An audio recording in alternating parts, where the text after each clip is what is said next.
one of the fantasy football season, and here's a few wide receivers that you could use in your lineup as sleepers this week. The first guy's Jalen Reagor of the Philadelphia Eagles. So the Eagles here, they got a good matchup, in my opinion, at the Atlanta Falcons. An indoor game.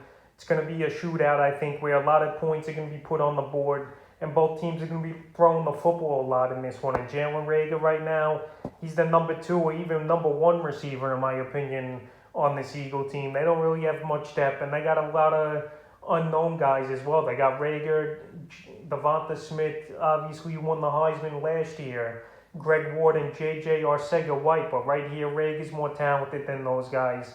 Them cutting Travis Fulgham in the offseason was a definite shock to me here, where last year he showed a lot of signs with Fulgham, and he was a pretty solid receiver for this Eagle team, but with the new regime, they got rid of him. But anyway, Jalen Reagor at Atlanta, I think he could have a sneaky game, especially in PPR leagues, where I could see him getting 6 or 7 catches for 80, 90 yards and possibly finding the end zone in this one.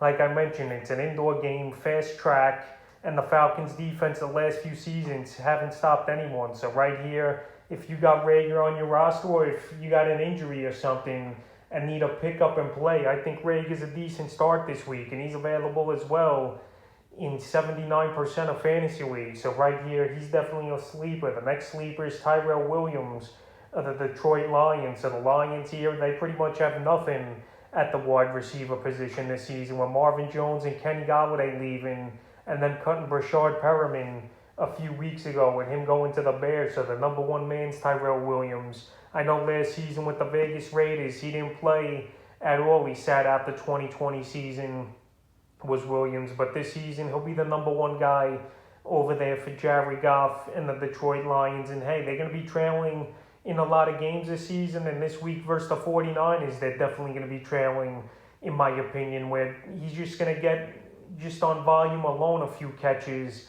and a decent amount of yards as Tyrel Williams, especially if they're going to be trailing a lot. So right here, Williams, he's another guy available in tons of fantasy leagues in 64%. So if you need a sleeper option, or if you're in a desperation type of situation already in week 1, which you shouldn't be, I think Tyrel Williams could put up a decent fantasy day this week. And the third and final wide receiver I have as a sleeper this week's Christian Kirk of the Arizona Cardinals. So last season, Christian Kirk, he was pretty good in spurts for this Cardinal team, and he's definitely a guy forgotten about in fantasy football circles this year. Right now, he's available in a whopping 88% of fantasy leagues, so I'm going way deep in a sleeper role here for Kirk. And last season, he did have 600 yards and 6 touchdowns, and this guy's still a deep ball threat. Kyler Murray's still going to get that ball down the field.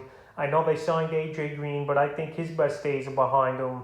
I know they got more a receiver as well, but Larry Fitzgerald retired. And Christian Kirk, he still could stretch a field, and like I said, be a deep threat for Murray in this Cardinal offense next to DeAndre Hopkins, or playing in the slot here. So Christian Kirk, I think he could have a good game. It's a good matchup at Tennessee, where I think this ball game is going to be another shootout, or I could even see the Cardinals trailing early in the game by 10 to 14 points, where they got no choice but to throw the football. So right here, Christian Kirk's a definite sleeper this week, and it wouldn't surprise me to see him get hit on a deep ball for a touchdown in this ball game. So that's a few wide receivers I have as sleepers here heading into week 1 of the fantasy football season.